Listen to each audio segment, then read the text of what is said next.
Hey guys, it's me, Wino310, coming to you with another car overview. The last one I did was for the Mazda 6 about 4 years ago. That's the last car I had. As you can see, I've upgraded to something much better, in my opinion. This is the 2010 Camaro 2LT trim with the RS package. It is the V6, not the V8. I didn't go for the V8 because I thought this is much more practical fuel efficiency wise, if that's something you're going to consider for a car like this. Also, you do have the option of putting regular gas in here. You don't have to put premium, so that's a plus. And you do have the option of driving this thing in the winter. It's not as scary as the V8 version.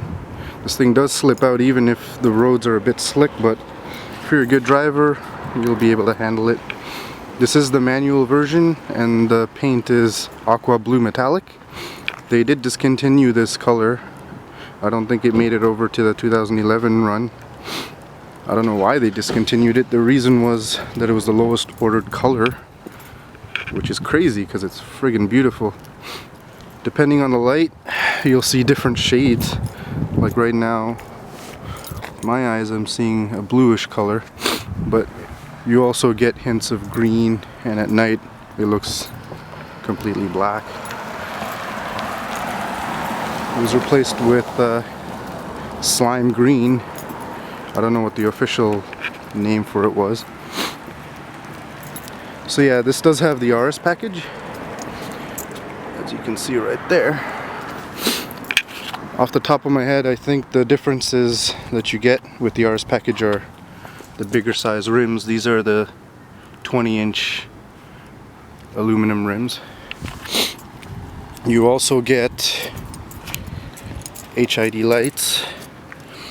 I have it on Angel Eye mode right now. I like driving around in that mode because it just looks friggin' mean. But you can turn it off. And I do have the rally stripes.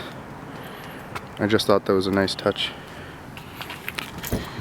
Oh, as you can see, they turn off on their own if you leave them on for too long. Alright, I will do a walk around. I am going to do this in the improvised style, I'm going to shoot off facts off the top of my head. I guess you guys like that style, judging by how many views I got for the Mazda video. As you can see, there's a lot of intricate sheet metal work. I am a mechanical engineer, so I can appreciate this a bit more than the layman, I guess. I have seen that ultimate factory video where they show how this thing's made in the Oshawa plant, and it's just amazing. I am putting this thing away for the winter. I have a 4x4 Jeep for that time. I don't want this thing exposed to salt and all that crap. And I haven't put too many kilometers on it. I think it's just under 50k for the past 4 years now.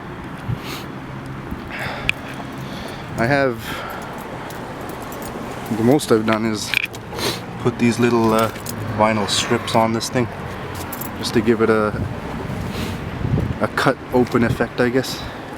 It doesn't have an actual function. The actual function would have been to cool the brake pads. This is just for visual effect.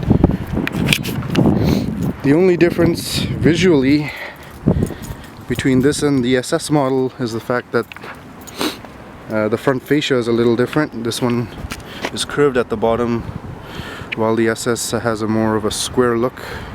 Also, the SS has a mailbox slot, as they call it, right there, which is not present on this car.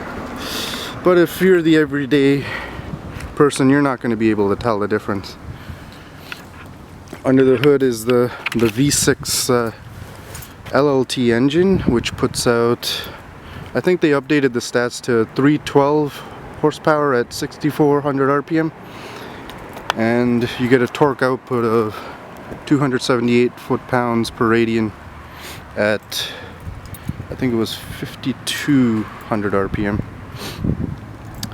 And it's a 3.6 liter engine, and I did get this in manual, I don't know if you can see it in there. I'll go in there soon. So I do get a bit of better fuel economy. I think it's at 13.2 liters per 100 kilometers. There's a thing in there that gives you the stats, which is not bad for considering it's a muscle car. I can get about 500 kilometers out of the 72 liter tank, which is not bad at all considering the type of car it is. I guess I'll open up the trunk if I can find my keys.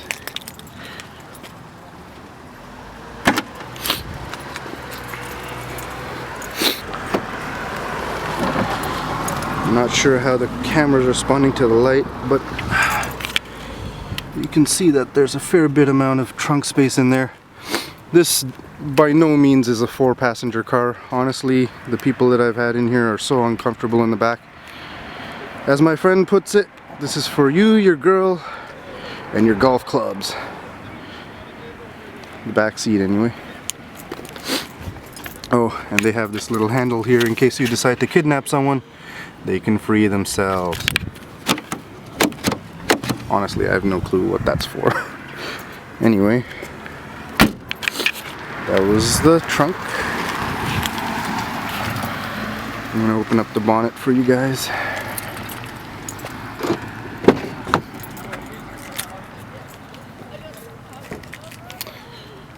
I don't know there's some sort of function going on at the high school. I'm not sure what it is. A lot of brown people. So that is the button in the car itself for, let's see if I can get the focus to work on this. I am using a Canon 2 Ti to make this video if anyone's curious. Anyway.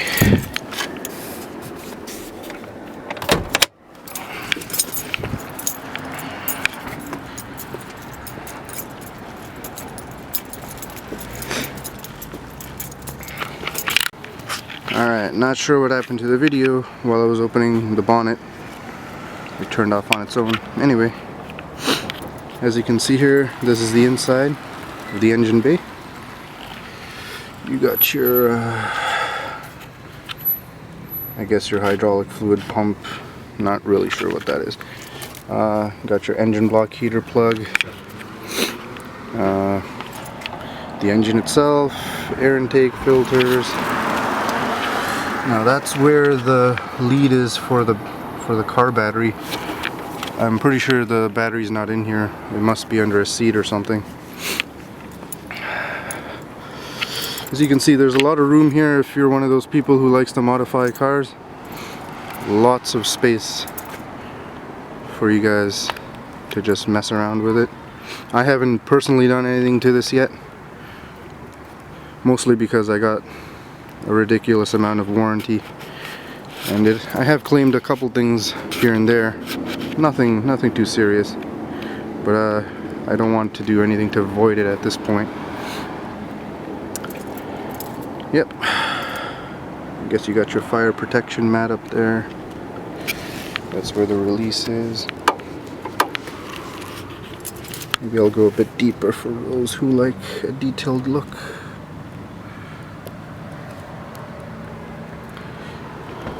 This thing can come off.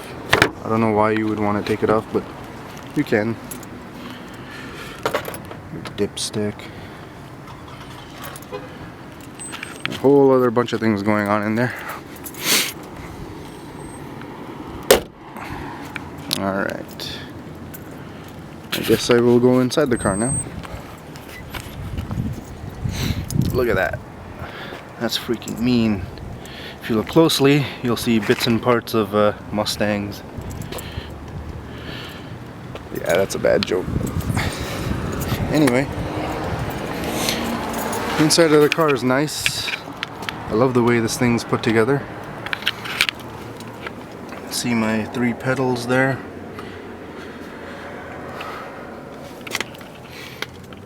There's a steering wheel. And that's the back seat. As I said, there's really no room in there. People are going to be really uncomfortable if you put them in there for long drives, to be honest. I have done it, and no one's a fan of sitting in the back of this. As you can see, sorry about the noise. As you can see, the window's really hunkered down. Same with the front. It was a bit of a challenge at first, getting used to that. But eventually, you do end up seeing everything. Let me get my keys. So let's start her up.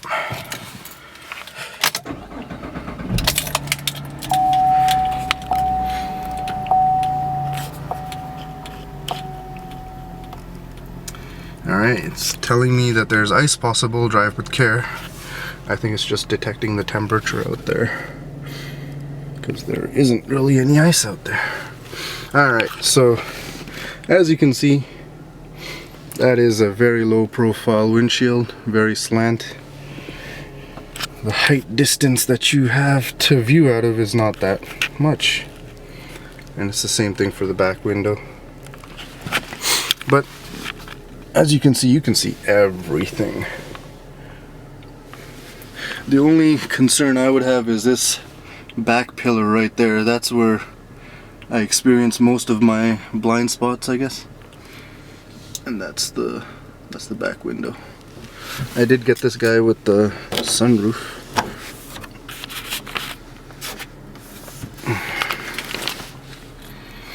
And that's controlled up here. I don't know why it's not focusing on its own.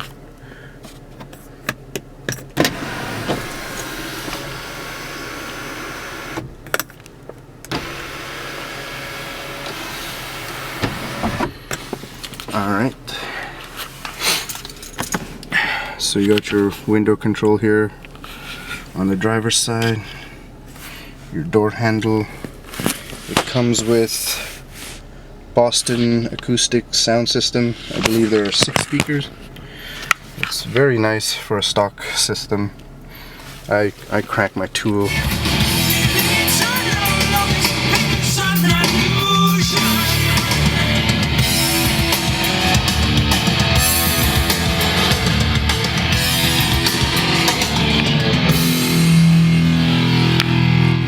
Not sure how that comes through the video, but Jesus Christ, that is thumping. Not sure if you can see that stick shaking. Anyway, that's what you got on your door. Your mirror controls are right there. You got an outlet for some ventilation there. This is your light controls. As I said, you can have it off or on auto mode, which detects the light situation outside and turns it on or not.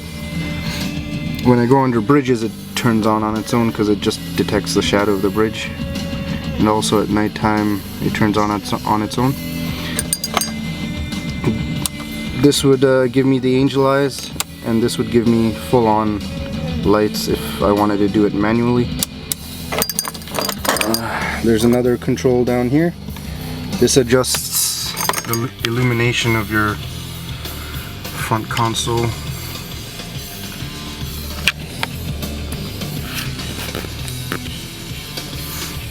You got your high beam here.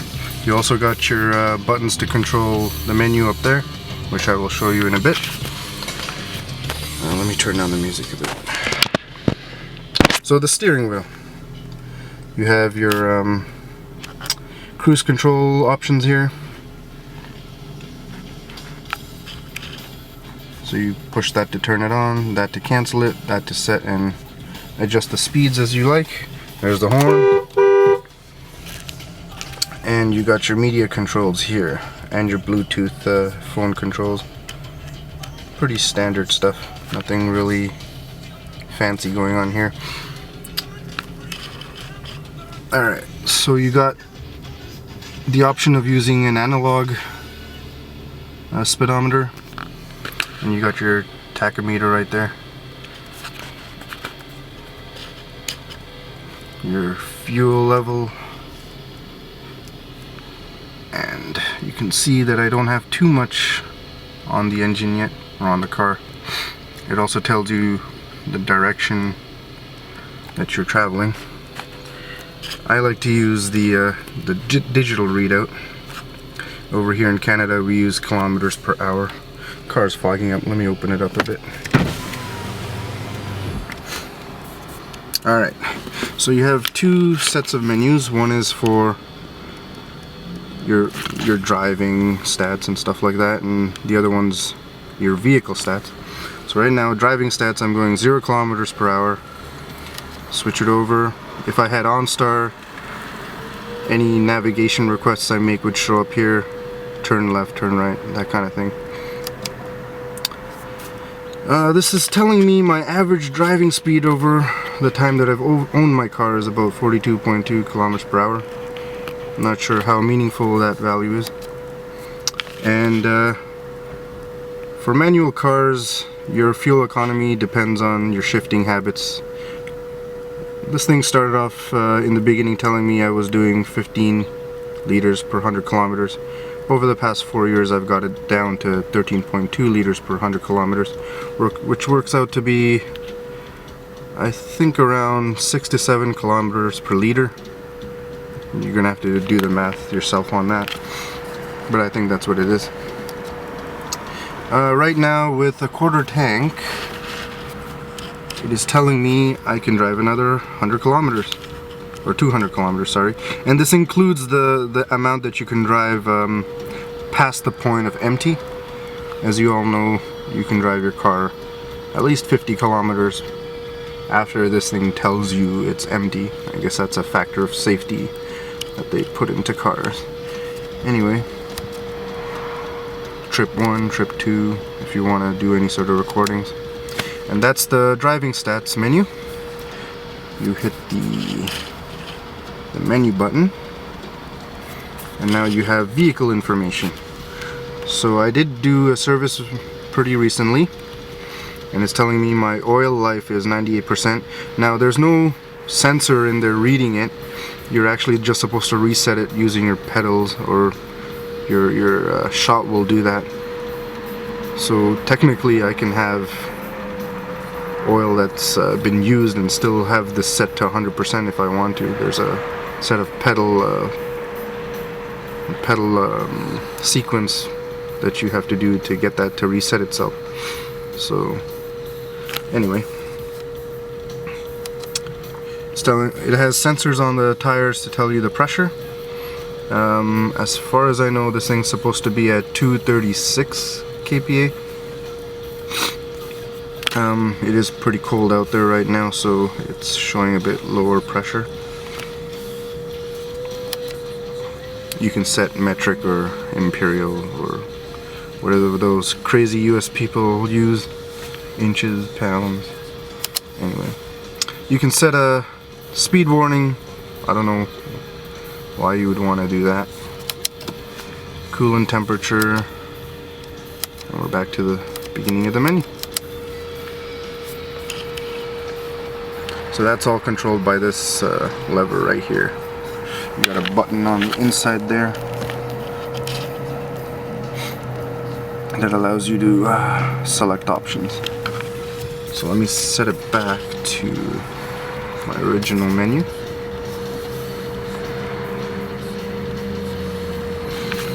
Alright. So that's what's going on with the front driver's panel.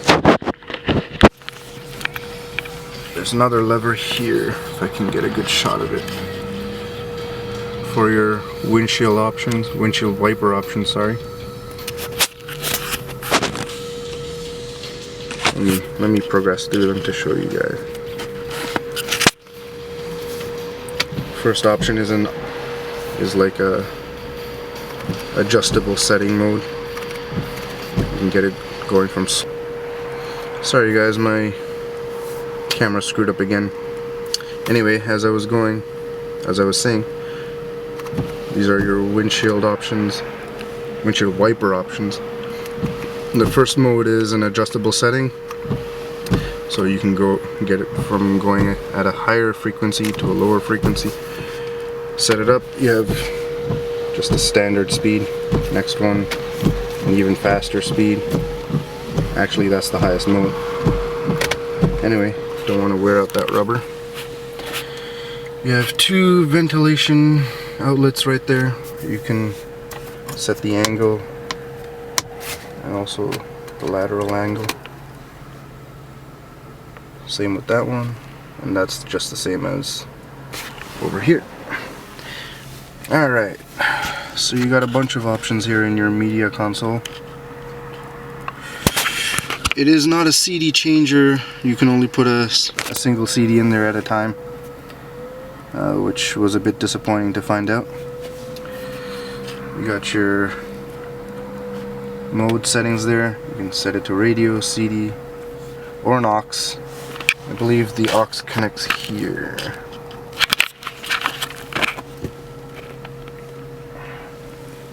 Yep, that's where it is. It's a USB. And I do believe you can also do a 3.5mm jack connection in there. You got a power outlet.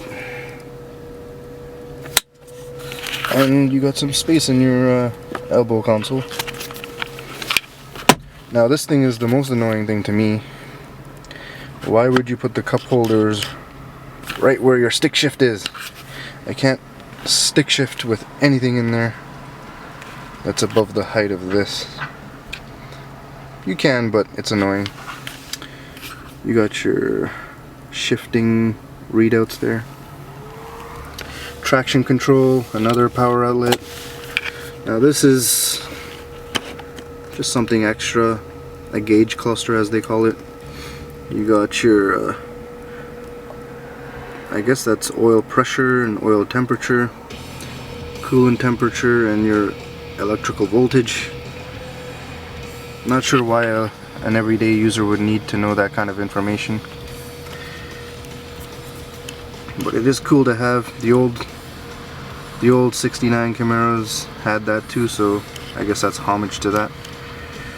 Here you have your fan settings.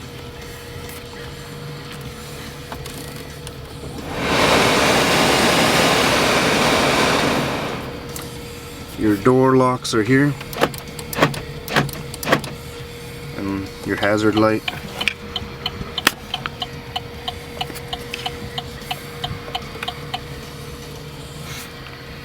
You got your temperature settings here. And everything related to that. I do use my phone over Bluetooth on the media console, which is pretty handy. Don't have to be distracted by the phone while you're driving, right? You also got your rear view mirror here, which adjusts depending on the intensity of the light from cars coming behind you. So if there's a guy with his headlights on or his high beams on behind you, it will darken so it doesn't annoy you. And we do have heated side mirrors. I got a little bit of my own touch right there. That doesn't come with the car. Same with the other side. As everything with the car, the mirrors are also pretty hunkered down, pretty tight with the viewing space, but as far as I'm concerned, I've been able to see everything fine. No problem with that.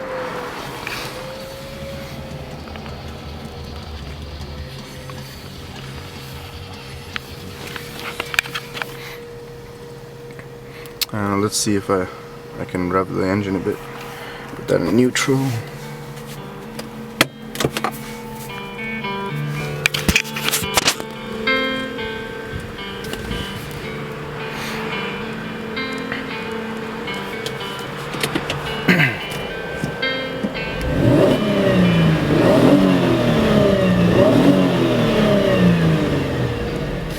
I am actually going to put the camera on the stand and do some revs so you guys can hear the car. Otherwise, I think the review is done. There's also that guy in the glove compartment. Got all your insurance information, wheel lock nuts. Nothing really interesting going on in there. Oh yeah.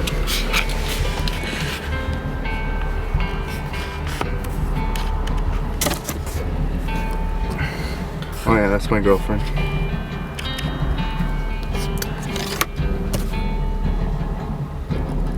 These are pretty tight.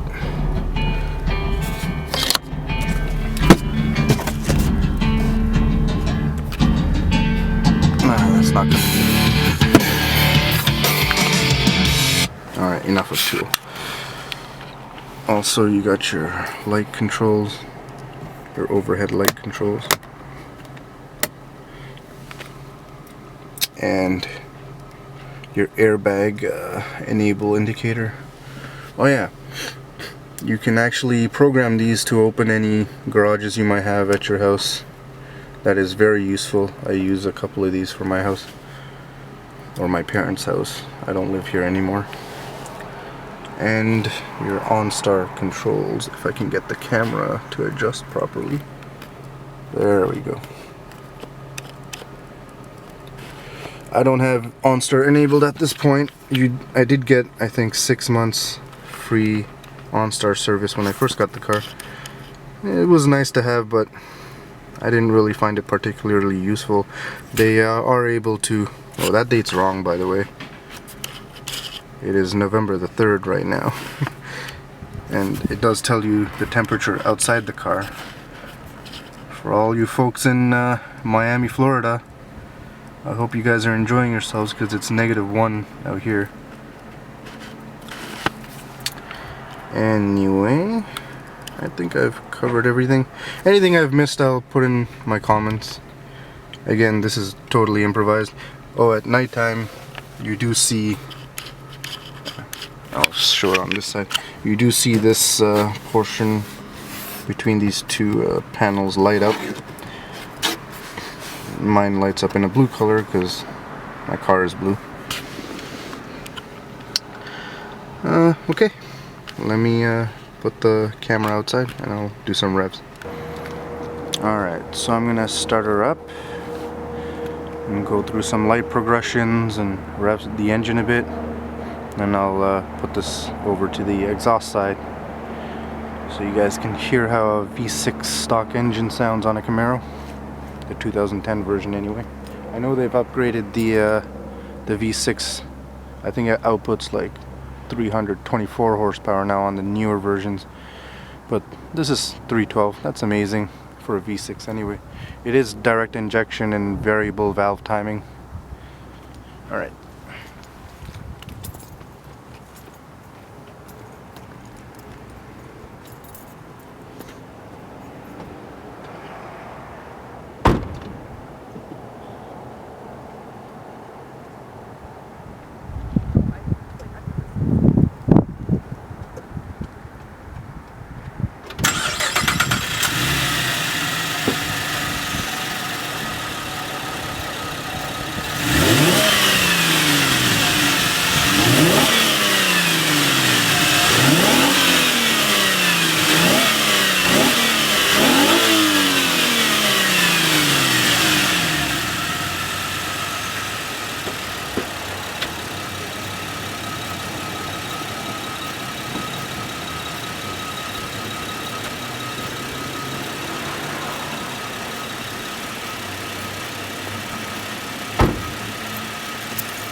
Alright guys, I hope you enjoyed that video.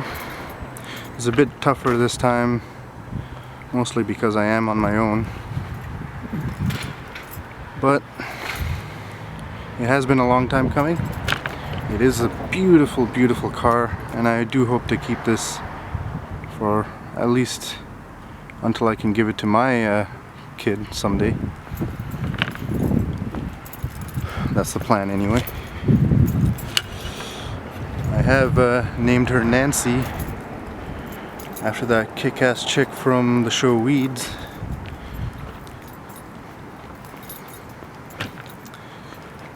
Thought that was a cool name to give her. So yeah, that's the 2010 Chevrolet Camaro 2LT trim RS edition manual with white rally stripes. Until next time, take care. I realized I did miss one cool feature. As you can see, it has sensors for rear park assist, those dot looking things. So when you put your car into reverse, it'll actually beep depending on how close you are to an object. So if you're far away, it'll beep at a slow frequency, but when you back up closer to it, it will start going at a faster frequency. It's useful, it's nice, especially because of these big pillars, which makes it tough to see out of the back sometimes. But honestly, as a driver, you shouldn't rely on it. It's just useful technology. But if you start relying on it, you might depend on it a little too much. So yeah, that's all I wanted to add. Anything I've missed, any mistakes I've made, I'll just correct or include in the comments. I hope you guys like this. Take care.